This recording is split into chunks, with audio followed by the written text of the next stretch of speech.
What's good, YouTube? CodedProphecy here, back with another video for you guys, and yes, we are here to talk about FAIRYTail.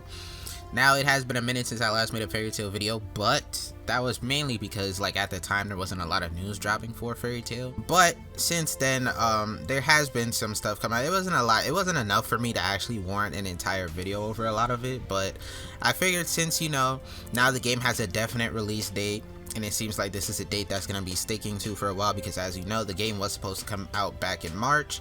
It got delayed to June, so they could update the graphics and stuff, and then it got delayed again from June 25th to July 30th in Japan and July 31st in North America and in Europe, obviously because of the corona situation that was going on. So makes sense, you have to delay it again. But seeing as how July 31st seems to be the date that's going to be stuck here, that's going to be sticking for a while, and pre-orders for the game have been up for the last couple days or so.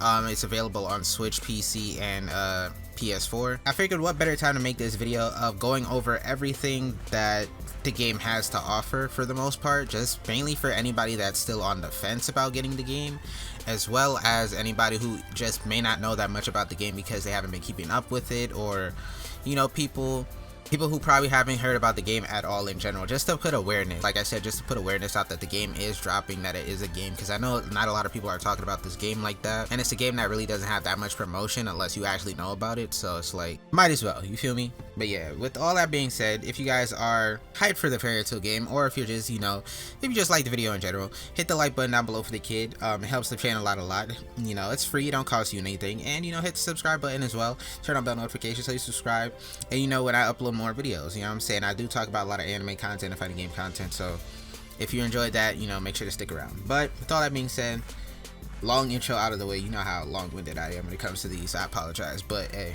with all that being said, no need to waste your time anymore. We're just gonna hop right into everything.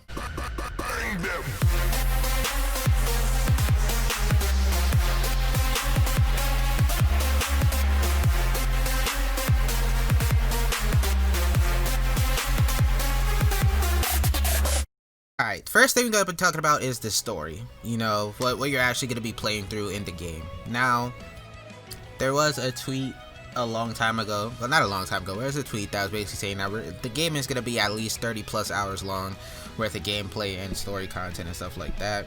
I don't know if that's still the case, but that was just the estimate or the ballpark that we know about. It might be longer, it might not. It might be around, like I said, 30 hours, might be a little bit longer. Basically, during the story, you're going to be playing through everything from the end of Tenro Island up until the Tartarus arc. So if you know what that is, basically, the game starts you off during the Hades boss fight on Tenro Island. That's basically the tutorial. After that, there's a time skip, and you're going to be skipping ahead to the time skip and basically picking up the meat of the game, which is going to be the Grand Magic games. There's also an arc in between the Grand Magic games and the Tartarus arc. I don't know if they're going to be doing that. It's the Sun Village arc. I don't know if they're going to be implementing that arc into the game. I would assume so, because it would kind of be weird to just jump from Grand Magic to Tartarus. But with all the trailers we've seen, we've only seen them show off the Grand Magic games and the Tartarus arc, so I don't know if they're going to be doing the Sun Village or not. They might just skip over it. But if they don't, the Sun Village most likely will be like a small section. It wasn't a long arc at all anyways. It was only like a couple episodes or something like that, or a couple chapters. So it's like, if they skip over it, it's like, well, so be it. But for the most part, you're gonna be playing through basically the Grand Magic games arc, most of the like all of the Tartarus arc. Like I said, the Sun Village arc is still up in the air, but most likely it will be in there. You're also gonna be able to go through and find other story elements as well that pertain mainly towards the characters and the cast of characters that you have in your party, because the more you play with your characters, the more you play with the characters, the higher your bond, the higher the bond of the characters is gonna be, and it's gonna unlock different routes in terms of like story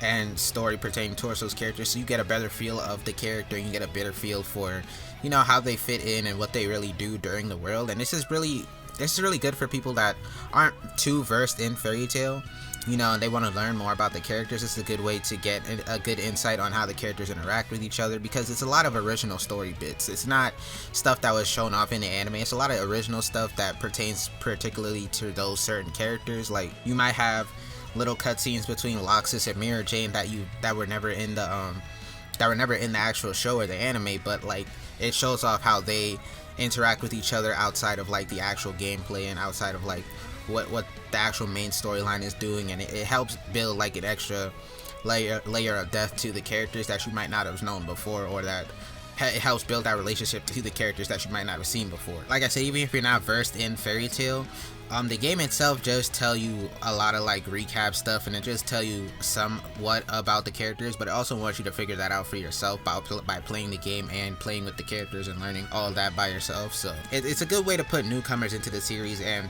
all that into the game. If you've never watched the anime, like, you don't have to watch the anime to play the game. You could if you want to, but it's not necessary at all. So, but yeah, that's basically what the whole story aspect of the game is gonna be like. In terms of the gameplay, should I talk about the characters? I guess I should talk about the characters before I get into the gameplay. So, the characters. As of right now, which is most likely gonna be everything, which is most likely not gonna be changed because the game is coming out, but as right now, we have confirmed 16 playable characters, and those characters include Natsu, Lucy, Gray, Urza, Wendy, Gajeel, Juvia, Ro, Kagura, Sharia, Sting, Ichiya, Loxus, Mira Jane, and Jalal. And since the last time I made a video, the latest character they introduced was Guildarts. And obviously, you know, like I said before, it's basically a Fairy Tail thing. And the more you play with the characters, the higher the bond between each character and your party will be. You can play them in any order you want. After you unlock the characters, you can play them in any order. You can play any team order you want. You can play any characters you want. And each team, each character will, you know, they'll grow bonds with each other, and there'll be specific storylines for those characters that, you know, for those certain characters on your team that you might play a lot, you might play together. You might get a separate storyline for that pair. So like you might get a separate storyline for Gray and say Ichiya if you play them on the same team on left, or if you play, you know, if you play Gajeel and like Gajeel and Rogue, or if you play Guildarts and Natsu on the same team or something like that. Like you'll get different storylines depending on different pairings and stuff like that as you play and as you level up through the game. We only know of 6 support characters, being Kana, Makarov, Ultier, Leon, Flare, and Minerva. Now the support characters aren't characters that you can play as, but they're characters that join your party and help the team out by, you know, they do like ultimate spells every now and then. Like I know Kana and Makarov have like ultimate spells. Kana does Fairy Glitter, Makarov does Fairy Law. So it's like, and they have different variations of ultimate attacks they can do depending on, you know, your meter in the game, which I'll get into when I talk about the gameplay. But most of the support characters, I don't know if they're gonna be more. They haven't announced any more. These are the only ones that we know of. But basically, they're just there to help you out if you're, you know, if you're in trouble, or if you have enough meter to use them. You know, they hop out, they do their big ultimate attack, and they help you out during the game, and that's pretty much it. A lot of them you unlock through the story. You don't really have to pay for any character. There's no DLC for the game. Somebody also asked if the game was multiplayer. It's not. It's just a single player story. Before I forget, also when it comes to the characters, there are customizables for the characters. You can customize their different outfits. Obviously you can customize the different moves they have as they level up and stuff like that, and change and as they grow. And you don't have to, even if you aren't playing with a specific character, you don't have to worry about them being under level, because I'm pretty sure there is a segment in your guild hall where you can leave characters to just earn levels as you play with a whole other group of characters, so that way you can just go back and put other characters on and they won't be super under leveled. They might not be on the same level as your original team, but they won't be super under leveled to the point where they'll get, you know, washed if you want to use them on wherever you are later on into the game, you know. I guess that kind of also leads into the guild hall itself. Now the guild hall is somewhere that it's basically a place, it's basically like gonna be your main hub throughout the game. It's basically, you go into the guild hall, and the more quests you do and the more reputation you earn for Fairy Tail, it helps bring in money, and it helps you build up your guild hall and customize it to however you need, and, you know, helps upgrade facilities. And these facilities, like I said, there's multiple facilities, but there's facilities that can help you customize your character, there's facilities to help you level up your character. You can buy items to help you while playing through the game and all that, which, like I said, the more you play through the game, the more quests you do and the more reputation you earn, the higher you can customize your guild and the higher you can build up the guild to make it, you know, bigger and make it better than it was when you started. Because when you start off, it's just a little shack, you know, but by the end of the game, by the time you build up all your rep and everything, the guild will be big, it'll be beautiful. You can, you know, build up how you want, and everything, all the facilities and everything will be leveled up to the point where you can buy nice items, you can, you know, you can get decent levels for your characters that you aren't playing, and you can do a whole bunch of extra stuff, you know, in the guild, which is why it's a good idea to, you know, play a lot of the quests and build up your reputation for the guild and all that. You don't want your guild hall looking bummy, basically. You want the come up, you know what I'm saying? Just like in the anime, how Fairy Tail after the time skip, they was on the come up trying to get their guild hall back. You on the come up right now because you take your place at that time. You want to come up trying to get the guild hall back to the former glory that it was, you feel me? Now going into the gameplay, as you all know, or as most people know, which is mainly the main reason a lot of people are dismissing the game, Fairy Tail is a turn-based RPG. Like I said, a lot of people are dismissing it because of that. A lot of people wanted it to be more of a warrior style or action RPG style game, which I did at first too, but I kind of got over it. It was like, well, whatever. The game still looks cool to me. It still looks, you know, dope or whatever. Now, I will say the way you select your moves and the way you select your attacks is, in terms of like the UI, I guess, is very Persona-like. Each move, everybody's moves have a select number of spaces they cover. Yeah, like I was saying, the board, the board, or the grid, I should say, the attack grid is on a 3x3 system. So each person's attack has a set amount of squares and a set amount of space that they go through. You can't just attack everybody, or you can't just go willy-nilly and attack the whole thing. You actually have to think about what attacks you want to use and when you want to use them, because like I said, since it's on a 3x3 and sometimes there's like multiple spaces or multiple grids, so you really have to think about what attack you want to use, which character you want to use for that attack, and how you want them, you know, to go about using the attack in order to, you know, effectively take care of, you know, the situation that you're in. And after seeing it, like, I feel like that's a really cool, I feel like the gameplay, like I said, I wasn't initially a fan of it being turn-based, but the way they're implementing the gameplay in this term, like, I feel like it's a pretty cool touch. Like, it looks fun. IMO, to me, it looks fun anyways.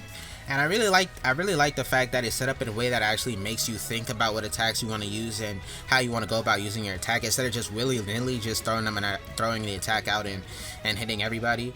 Because like I said, it is a team-based like type of game. Like you don't have to build your team a certain way, but it does make you think about, okay, how am I going to use this character in combination with that character? How am I going to use, you know, this attack in combination with this character's attack? And, you know, it puts an extra layer of thinking into the game that wouldn't be there a lot of the time for most games, you know what I'm saying? So I appreciate that. And like I said, as you attack with each character, there's a gauge basically. It's like a fairy gauge, which basically builds up at like the corner of the screen, and once that gauge fills up, it allows your team to do a bunch of different combination attacks. Like there's a combination attack where basically you can attack with most of the characters on your team and finish off with like a huge combination magic attack. It's also the same meter that allows you to do, you know, the big support attacks that I was talking about earlier. Like, it lets you do the support ultimates. I'm pretty sure it allows you to do the same thing with they added unison raids into the game. Another thing about the unison raids, which if you watch FAIRYTail, you know, unison raids are basically like the the two-person like combination attack that a lot of characters do. Basically, the unison raids are going to be working the exact same. There's going to be a combination attack for two people, but the game itself has like exclusive unison raids that you know have never been seen before, stuff like that. So they're putting that into game for a lot of the characters. And like I said, with you being able to mix and match so many different characters that haven't interacted like that in the show, it's going to bring for a lot of different customizations that you haven't seen before, which is a pretty cool touch to me, to be honest. And the thing with the gameplay as well, like it improved a lot, honestly. From the last time I seen it, it improved a lot. A lot of the character animations themselves improved a lot.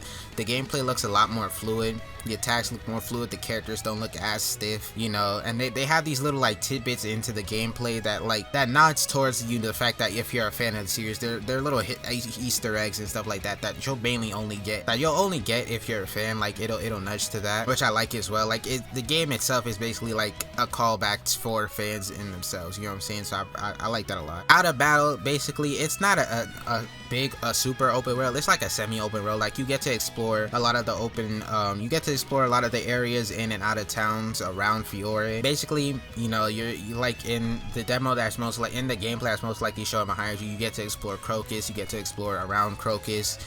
Same with Magnolia, you get to explore Magnolia, you get to explore outside of Magnolia and stuff like that. So it's not super open world like I said, but it's semi-open world, so you get to explore a little bit in and around, you know, the areas, and it's not super closed in and not super like linear to where you have to go, especially with the fact that there's, like I said, there's a bunch of extra, you know, side missions and original story content, original story missions that are going to be in the game that allow you to walk around a lot of these towns and going around a lot of these different areas, figuring out different things, just going around and exploring and, you know, building up the reputation for the guild, and, you know, building up a lot of the bond between, you know, your teammates, and finding all these extra, you know, these extra story tidbits and all this extra stuff for your characters. So that's basically what's going to be going on with the gameplay. I know a lot of people on the fence about the game because of that, you know, because of, like I said, mainly just because of the gameplay being turn-based. Like I said, it's one of those things where if you don't like turn-based games, and it's probably not going to be something for you, but if you're willing to give the game a chance and play it regardless of it being turn-based, I feel like it's going to be something that you'll most likely have fun with. Especially if you're a fan of the series and you want to give it a try. To be honest, there's no reason not to. Honestly, if you're a fan of the series, I feel like there's no reason to not try it out, even if the turn-based is like a deterrent to you. You know, just try it out and see how you like it, right? Like I said, that's basically the three most important things I feel needed to be touched on for the game. Like I said, the game is coming out next month, or July 31st, and I basically just wanted to make this video for anybody that was on the fence about it.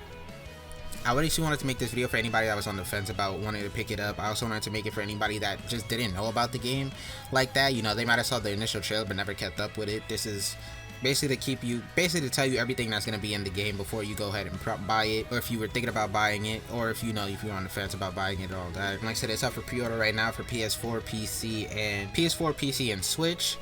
All those digital pre-orders are up right now. You can go get them. But that's pretty much it. I don't think I forgot anything. If I did forget anything and you guys know something that I might have forgotten, but I feel like I got everything. If I didn't get everything and there's something that you guys might have forgotten, or if there's a question you want to ask that I didn't touch upon in this video, leave that in the comment section down below. I'll try my best to answer it. Or if it's something that I forgot, I'll pin it so anybody that didn't get to see it, I'll pin it so anybody that, you know, might have had that question will see it in the comment section down below. But yeah, that's basically everything I had to talk about today for the FAIRYTail game.